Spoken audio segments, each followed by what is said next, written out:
stock ride height. Monster truck status, right?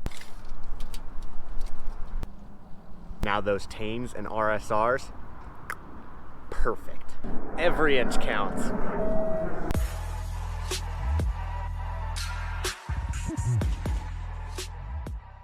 Let's go ahead and get these installed on the Forester.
Figured I would just skip all of the install, because what does it really matter?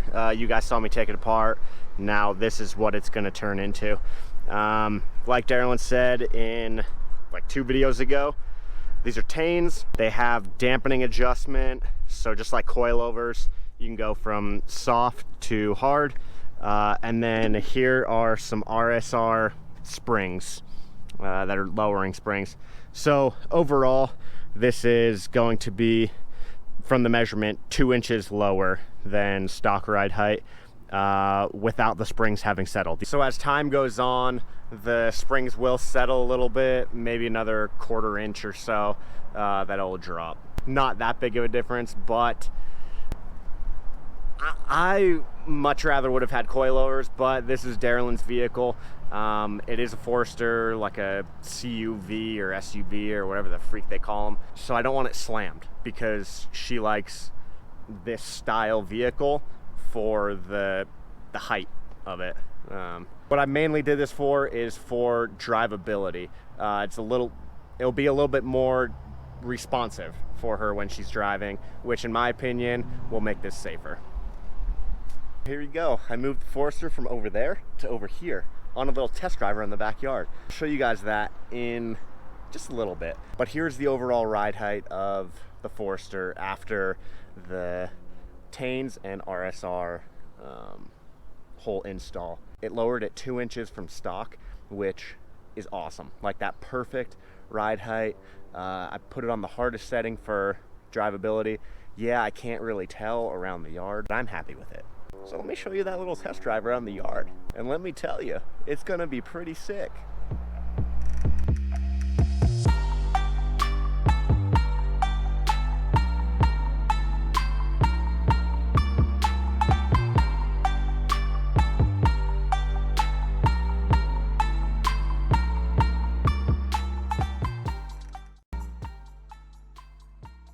Oh yeah, check out this massive rock pile. We're gonna go off-roading. Time to put that crap in, dirt mode.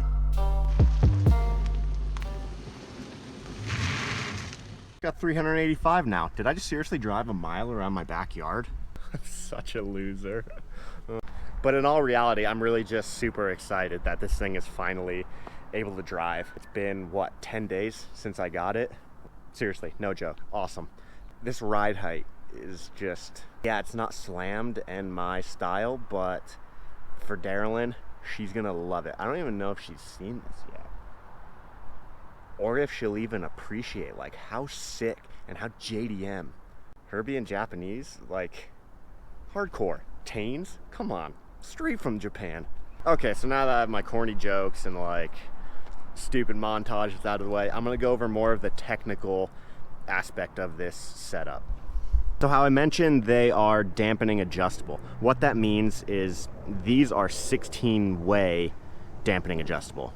That didn't describe a single thing, but when you take off this little cap right here, which I'm gonna keep that on there just to protect all this, there is this little knob up top, which it clicks. So you can go all the way left for soft and all the way to the right for hard. And there are 16 clicks each way. And that's dampening for the front. And back here in the rear, it's just underneath this little grommet. Just right there. Same thing, 16 clicks. And normally there would be the cover over this. So if you want to adjust that, then you just take off this little plastic cover and then that grommet. And it describes all that right here in the instruction manual. Like, see, perfect. Don't even know what any of that says, but good to go. Oh wait, never mind, there's pictures on the back. Take off suspension, install suspension, throw away your suspension, something about leaving your door open. Oh yeah, and wear PPE. It's all up to your driving style and how you want the dampening set up. I would assume for long road trips you would want it softer, so you're kind of floating on clouds and stuff. But if you're like up in the mountains driving around with your friends in their STIs and 370Zs and stuff, and you want to attempt to keep up with this sick CVT, then you can go with the hard setting. Like I said earlier in the video, this is more so for reliability, performance, and safety. Body roll on CUVs and SUVs and anything bigger than a car is straight trash to me. The next video, here's what we got going on. Some husky weather beaters with a dog on the back. Some overly saran wrapped cardboard. Organic rustic toasting bread. Or whatever else is in that box. And a fender.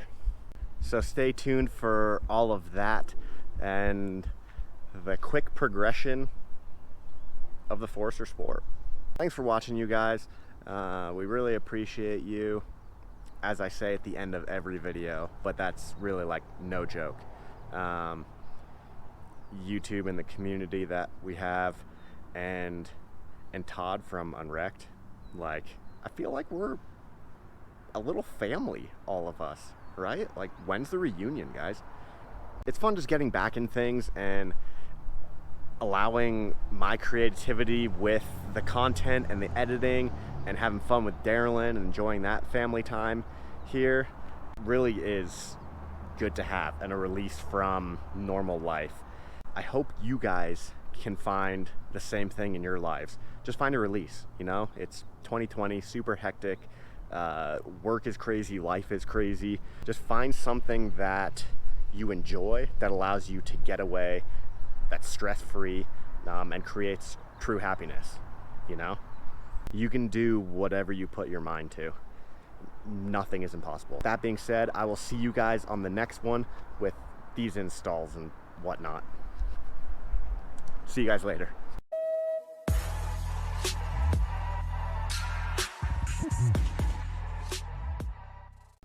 Kobe and I are just getting prepared for the next video.